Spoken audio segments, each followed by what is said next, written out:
हे mister नुमाली miss यार, संगे माँ की लास्ट एपिसोड ने लिटरली रुला दिया और सिर्फ रुलाया नहीं है, बहुत ज्यादा रुलाया है। मतलब यहाँ पर मेरे तो आंसू ही नहीं रुक रहे थे, स्पेशली वो सीन देखकर जिस टाइम आपको दिखा दे जाता है यहाँ पर हाजी मरजान साथ में जरसंगा जो है वो खुदकुशी कर लेते हैं। बहुत बुरी बात है, मैं पहले भी काफी दफा कह चुका हूँ कि एटलीस्ट खुदकुशी वाली जो चीज है ना उसको किसी भी तरह से इनकरेज नहीं किया जा सकता, लेकिन फिर भी ओवरऑल स्टोरी बहुत इंटरेस्टिंग थी भैया। लेटेस्ट एपिसोड के अंदर जो मतलब इसकी लास्ट एपिसोड थी, मेरा आप लोगों से एक बड़ा इंटरेस्टिंग क्वेश्चन है, वो ये कि आपको जिस टाइम दिखाया जाता है कि हाजी मरजान मर जाता है तो वहां पर जो एक्चुअली में उसका बेटा था हाजी मरजान का, जो उसकी जरसंगा से औलाद है हिकमत, उसको क्यों नहीं दिखाया गया भाई?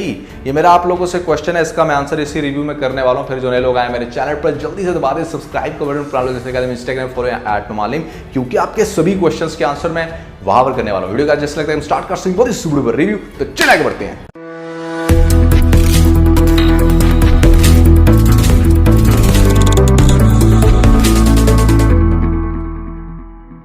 अच्छा, सबसे पहले हम डिस्कस कर लेते हैं कि यहाँ पर हिकमत को क्यों नहीं दिखाया गया, एक्चुअली क्या थी वो मेन रीजन। तो भैया अगर आप लोगों को नहीं पता तो मैं आप लोगों को बता देता हूँ कि बेसिकली जो ज़बियार हैं हिकमत का रोल प्ले कर रहे हैं इस ड्रामे के अंदर, वो रियल में नुमान एजाज के बेटे हैं। तो डेफिनेटली आपसे ये बिल्कुल भी चीज़ बर्दाश्त नहीं होती कि भले आप ड्रामे में ही सही अपने बाप की मैयत के पास बैठ के रोएं या आप किसी भी चीज़ का गम मनाएं। तो अक्सर देखा गया है ये कास्ट की तरफ से कि वो इस तरह की अगर रियल में कोई रिलेटिव आपके हों तो उनके साथ इस तरह के कंडोलेंस वाले सीन नहीं करते। That was probably the reason behind के यहाँ पर जिस टाइम हाजी मरजान मरता है तो हिकमत को उसके सराउंडिंग में नहीं दिखाया जाता। दूसरी बात ये कि इस ड्रामे के तकरीबन 20 से 22 रिव्यूज़ में से मेरे ख्याल से शायद 10 रिव्यूज़ ऐसे होंगे जहाँ पर मैंने बार बार आप लोगों को बताया था कि हिलमत को इस चीज़ का एहसास तब होगा जब हाजी मरजान इस दुनिया में नहीं रहेगा। नहीं आइडिया था इस बात है कि मतलब साथ में जरसंगा भी जाएगी क्योंकि वो कल्प्रिट थी इस चीज़ का, तो आइडिया बिल्कुल एंड पे आके लगा। लेकिन आप ये देखेंगे वो प्रिडिक्शन होती है कामयाब, यहाँ पर हाजी मरजान एंड पे चले जाते हैं। और जो उससे बड़ी प्रिडिक्शन कामयाब हुई वो ये कि मैंने आपको अपने लास्ट रिव्यू में बताया था कि मतलब जिस टाइम जिरगा बैठेगा तो जिरगे को रिजॉल्व ही इस पॉइंट पे किया जाएगा कि भाई अगर यहाँ पर आपको किसी भी किस्म की किसास की तलब है या आप खून का बदला खून लेना चाहते हो तो पहले उसके जुर्म को काउंट किया जाएगा कि उसने एक्चुअली में किया क्या था। उसने गक किया था तो गक की भी तो सज़ा बनती है ना, तो गक की सज़ा में बेचारा मारा गया।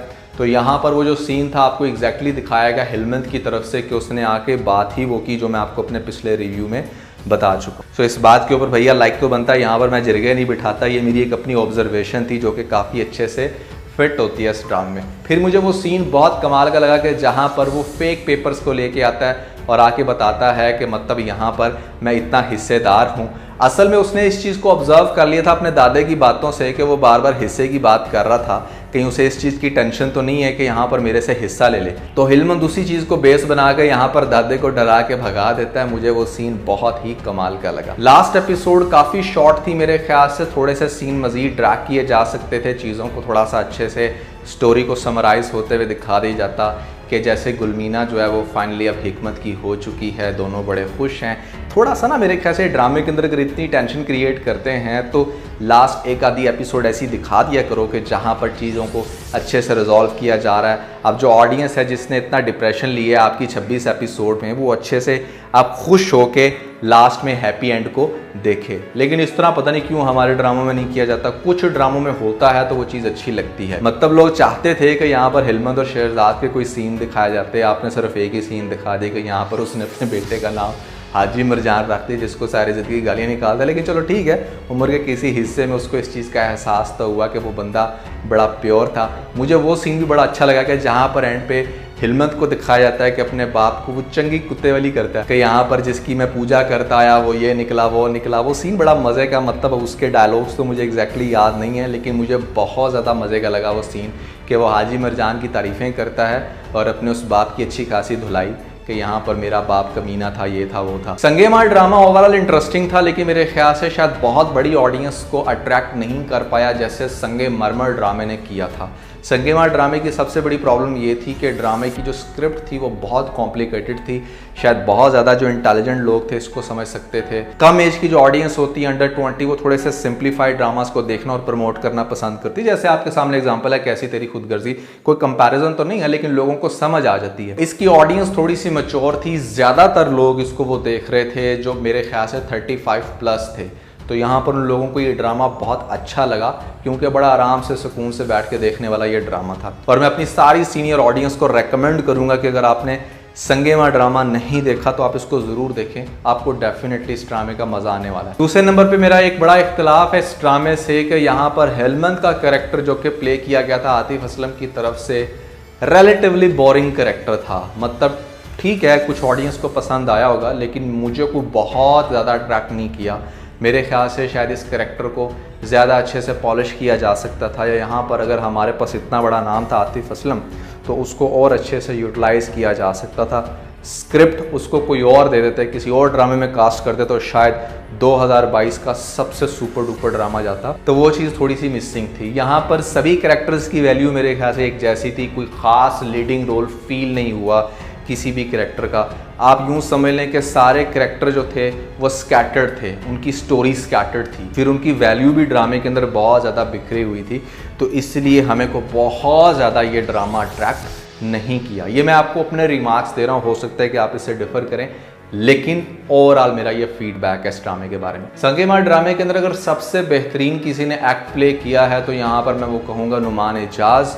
क्या कमाल का रोल किया, बहुत ही अच्छे से इन्होंने अपनी बॉडी लैंग्वेज को मेंटेन रखते हुए पठानी एक्सेंट को मेंटेन किया, और फिर जिस तरह से वो चल रहे थे, बोल रहे थे, अपने एक्सप्रेशंस को एक्सपोज कर रहे थे, वो इतना इजी नहीं था। ऑल्दो काफ़ी सीनियर एक्टर हैं लेकिन उन्होंने इस ड्रामे के अंदर कुछ एक्स्ट्रा ऑर्डिनरी किया जिसको मैंने बहुत सारे पॉइंट्स पे नोट किया। संगेमार ड्रामे के अंदर अगर फीमेल कास्ट की बात की जाए तो सबसे खूबसूरत यहाँ पर लग रही थी गुलमीना, और उसके अलावा हमारे पास शेहरजाद का कैरेक्टर भी काफ़ी अट्रैक्टिव था।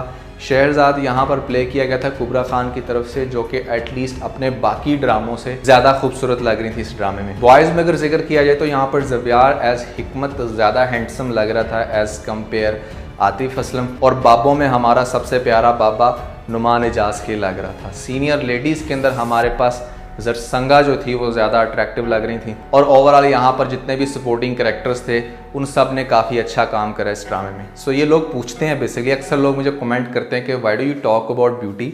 लोग क्वेश्चन करते हैं भाई मेरे से बार बार कि आप बताएं कि कौन ज़्यादा खूबसूरत दिख रहा है। अब ये लोगों की क्या फ़िलॉसफी है इसके पीछे, ये आप खुद ही पूछ लें उनसे। अच्छा, जो लोग संगेमार ड्रामे के बहुत बड़े फ़ैन थे और यहाँ पर वो आप मिस करेंगे कि कोई भी पठान टाइप का ड्रामा लगे जिसके अंदर उनका कल्चर दिखाया जाए, तो आई वुड हाईली रेकमेंड कि अगर आपने मेरे हमनशी ड्रामा अभी तक नहीं देखा तो उसको आप ज़रूर स्टार्ट करें उस ड्रामे की। बल्कि मैंने कंप्लीट स्टोरी भी बताई है अपने लेटेस्ट रिव्यू के अंदर, अगर आप लोगों की नज़रों से नहीं गुजरा तो ऊपर आपको लिंक मिल जाएगा। कंप्लीट स्टोरी का ओवरव्यू लेके इस ड्रामे को स्टार्ट करें। आई एम डैम श्योर कि एक तो आपको ऐसा लगेगा कि आप संगेमा में वापस आ गए यहाँ पर उसका बेटर वर्जन, और दूसरे नंबर पर वहाँ पर काफ़ी ज़्यादा थ्रिल है, काफ़ी पॉलिश स्टोरी है जो कि मैं एक्सपेक्ट कर रहा था कि एटलीस्ट संगेमा जैसे ड्रामे में होनी चाहिए थी। दूसरे नंबर पर भैया संगेमार ड्रामे की जगह पर अब आप क्या चाहते हैं कि इस ड्रामे को जगह दी जाए, कौन सा बेस्ट ड्रामा आ रहा है जिसकी एक्साइटमेंट आपको बहुत ज़्यादा और ख़ास तौर पे वो लगता है संडे वाले दिन। कमेंट्स में आपने मुझे ज़रूर बताना है, फिर आप लोगों की रिक्वेस्ट के बेस के ऊपर मैं रिव्यू करूँगा और फिर नया ड्रामा हम इस ड्रामे की जगह ऐड कर देंगे। तो आज के बस इतना। अगर आपको इस वीडियो के अंदर कोई एक पॉइंट पे अच्छा लगा तो आप इस वीडियो को लाइक जरूर कीजिएगा और अपने दोस्तों के साथ ज़्यादा से ज़्यादा वीडियो को शेयर करने की कोशिश करें, स्पेशली उन दोस्तों के साथ जो पाकिस्तानी ड्रामास के बहुत बड़े फैन हैं। वीडियो चलेगी तो सब्सक्राइब बटन के ऊपर ज़रूर क्लिक कीजिएगा और कमेंट सेक्शन में मुझे अपना फीडबैक देना मत भूलिएगा। और ये सारे काम करने के बाद आप बेल आइकन जो प्रेस कर लीजिएगा ताकि लेटेस्ट अपडेट आप लोगों को सबसे पहले मिल सकें। इसके साथ में बहुत सारा ख्याल रखें, stay motivated and God bless.